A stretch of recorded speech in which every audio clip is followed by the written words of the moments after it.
Hola, ¿qué tal? Bienvenidos a esta plática nuevamente con el Instituto Crisol. En esta ocasión vamos a platicar sobre la especialización de terapia sistémica individual.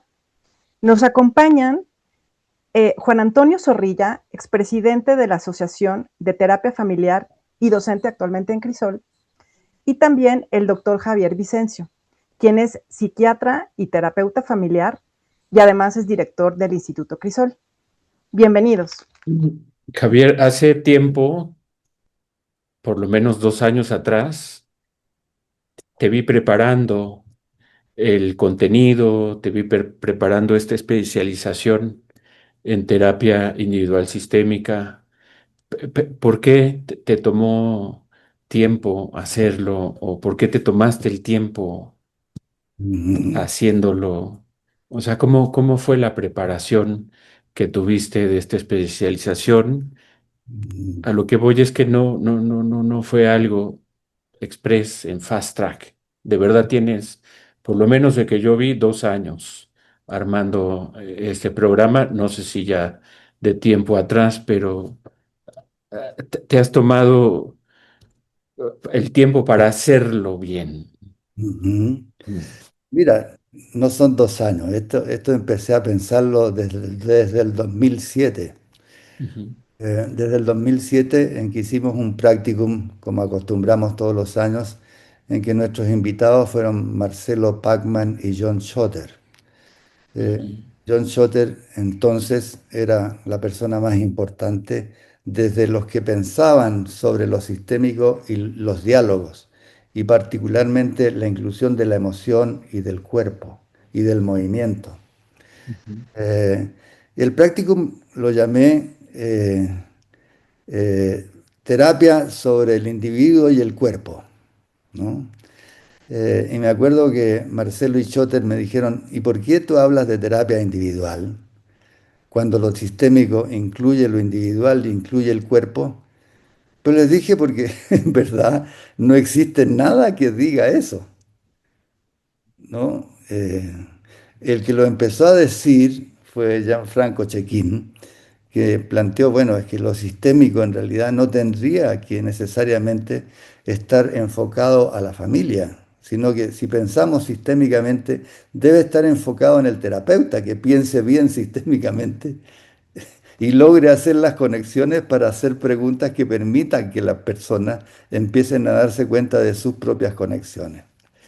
Y desde ese tiempo, Gianfranco, que estaba muy cerca de Marcelo y también de Schotter y también de Tom Andersen, ¿no? En Noruega, empezaron a plantear eso, ¿no? De que el tema era cómo pasar de lo que yo llamé inicialmente conversacional hacia diálogos que incluyeran la emoción, el movimiento y el cuerpo, ¿no?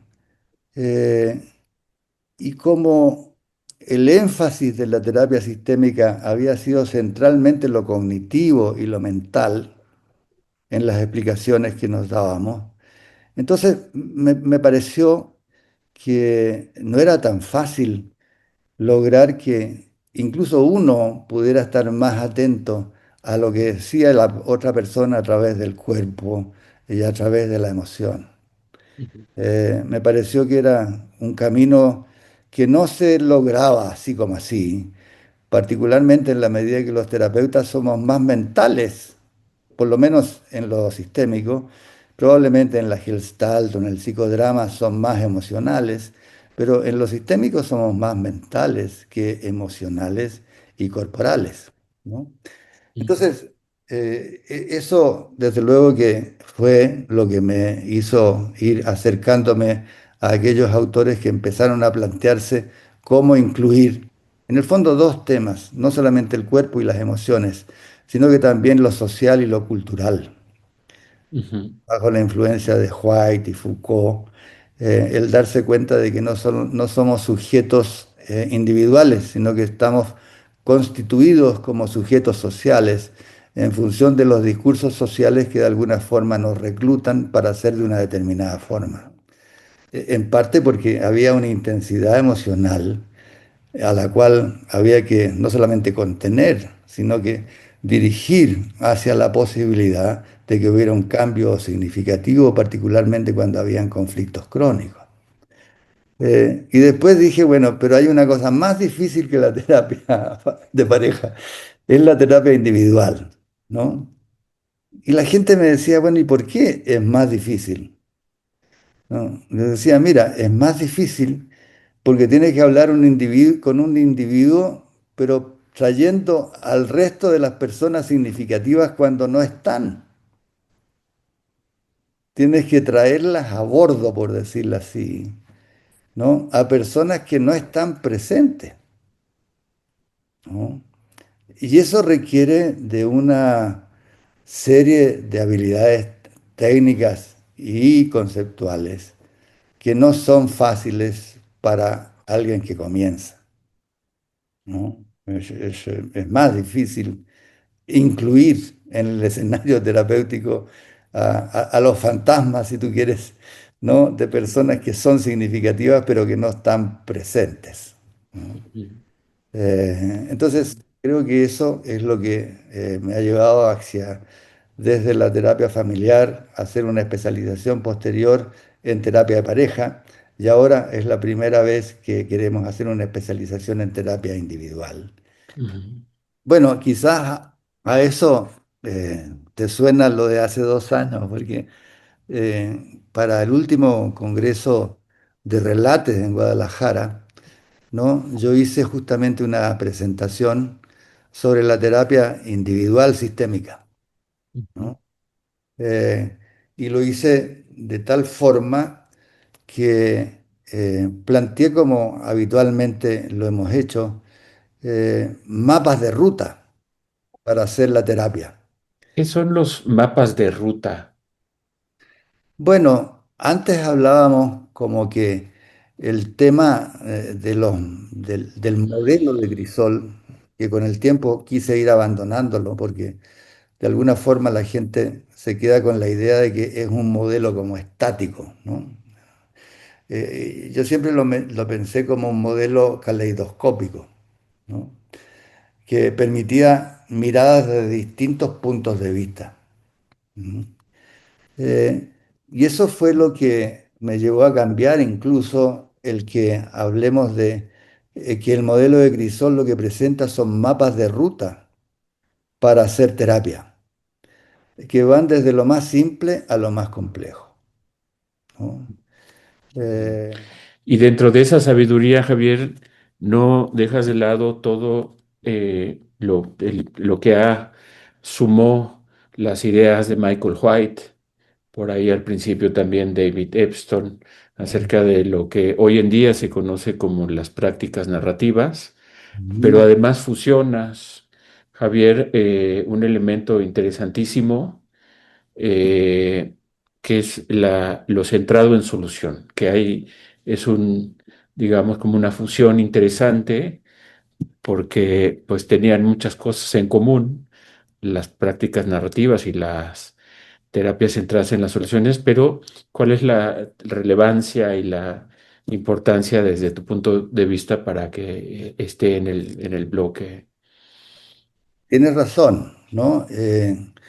La terapia narrativa se transformó como en una especie de modelo que desplazaba prácticamente a todos los otros. Y hay mucha gente que vienen a formarse que dicen que ya han hecho diplomados en narrativa, se han formado en terapia narrativa, etcétera, ¿no? Yo creo que la terapia narrativa solamente se puede hacer si uno sabe hacer buenas preguntas narrativas, ¿no? Ujú, No es nomás simplemente ver si acaso uno logra que las personas se cuenten otra historia, ¿no? ujú, Eh, y por lo tanto, como la terapia narrativa se extendió tanto, me pareció que era importante aterrizarla en técnicas que estén centradas en las soluciones. Porque si ujú, no, la narrativa quedaba tan amplia como un modelo general que incluso desplazaba lo sistémico para algunos y se incluía en lo que se conoció como lo postmoderno. Aunque White posteriormente incluso criticó el asunto, dijo, no, lo que yo hago no es postmoderno, es postestructuralista, porque me estoy basando en los filósofos postestructuralistas franceses, no estoy basando en el posmodernismo americano. ujú, Entonces, ujú. por eso nos parece importante poner el acento en las prácticas narrativas, pero centradas en las soluciones. La importancia de lo reflexivo fue, desde luego, la gran aportación de Thomas Anderson. Se murió antes de que lo quisiéramos, pero dejó mucho en lo que se pensó que era una técnica del equipo reflexivo. No, no es eso. Lo reflexivo es aprender a escuchar con el cuerpo, ¿no? No solamente escuchar la voz y lo que se dice, para desde ahí reflexionar en función de lo que la persona está diciendo, pero que le está diciendo a uno algo particular. Y para mí eso fue el comienzo de lo reflexivo dialógico, ¿no? Y creo que influyó en todo lo que vino a continuación. ¿Quién le siguió, creo, más la pista a eso, dentro de los que se han encontrado más cerca de nosotros en México, es Paolo Bertrando, ¿no? Paolo Bertrando ha estado desarrollando todo un modelo de entrenamiento para distintos terapeutas sobre la terapia dialógica reflexiva, ¿no? Ujú. Y claro, el diálogo que plantea Paolo es justamente un diálogo en el cual lo que incluye más que nada es la emoción, ¿no? Cómo escuchar el diálogo y la emoción. Bueno, es interesante la inclusión dentro del programa del modelo finlandés de los diálogos abiertos, precisamente trabajando con patologías severas, ¿no? Psicosis, esquizofrenia, delirios. Sin duda, ¿Por qué lo incluyes y de qué manera lo incluyes, Javier? ya. Mira, es como la tercera ola, ¿no?, de la antipsiquiatría, Ujú, ¿no? Y para mí es realmente algo muy... es como el gato se pisa la cola, digamos, porque yo empecé la terapia y la psiquiatría en Inglaterra con los antipsiquiatras, con Ronnie Lane, con David Cooper, que planteaban justamente el cómo es que había que pensar que el único sano de la esquizofrenia, de la familia esquizofrénica, era el loco, ¿no?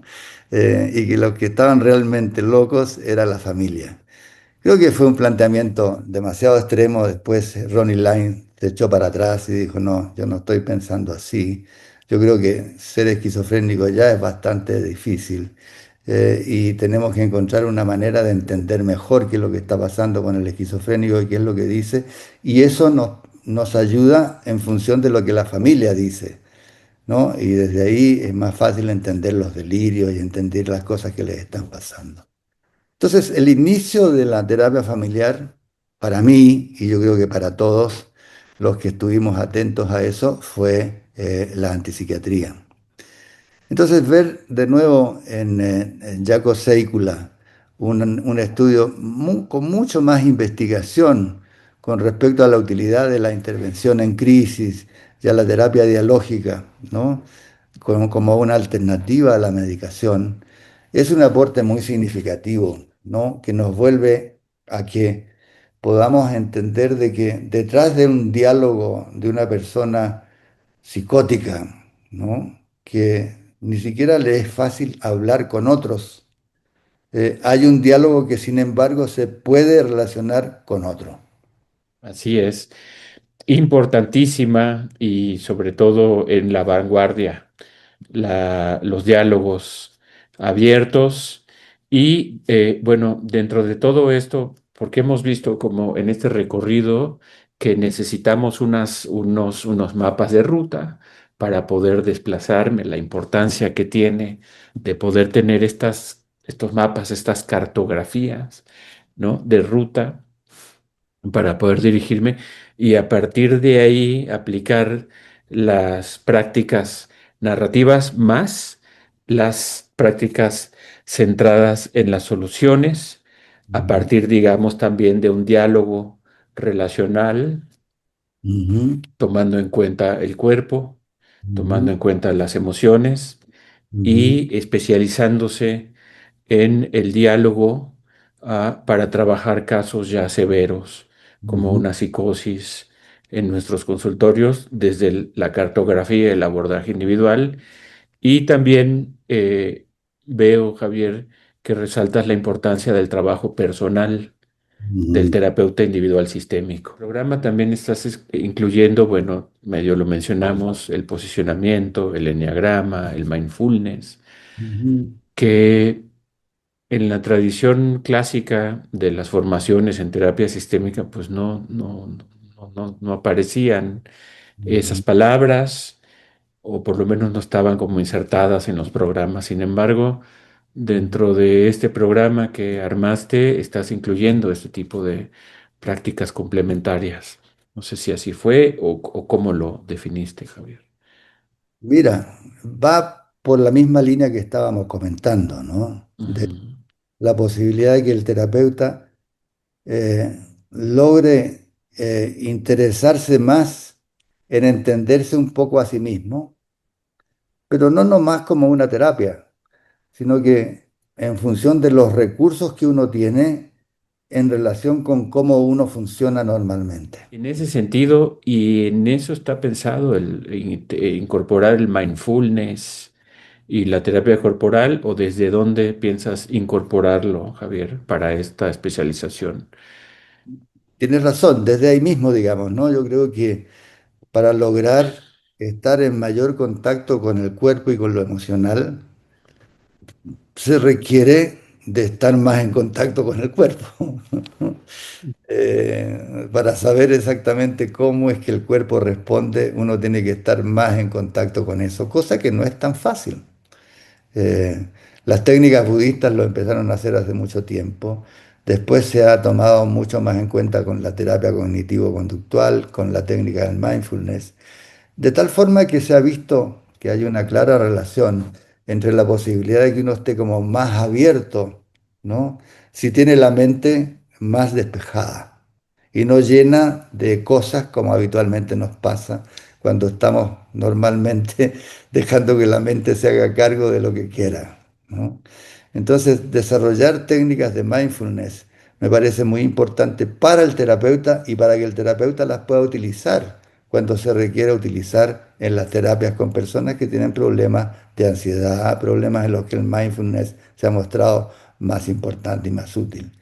Y el mindfulness, si se acompaña de la terapia psicocorporal, son dos cosas que realmente se complementan bastante bien, ¿no? Porque si desde el mindfulness uno tiene posibilidad de estar más en contacto con cómo es que el cuerpo mismo está reaccionando y estar más atento a cómo es que está, desde luego que la terapia corporal permite que tú te des cuenta de dónde es que hay determinados nodos, ¿no? Que de alguna forma dan cuenta de situaciones emocionales que se han quedado un tanto estancadas. Y por lo tanto, resolverlas ayuda a que uno tenga un mayor desarrollo de la visión del cuerpo, ¿no?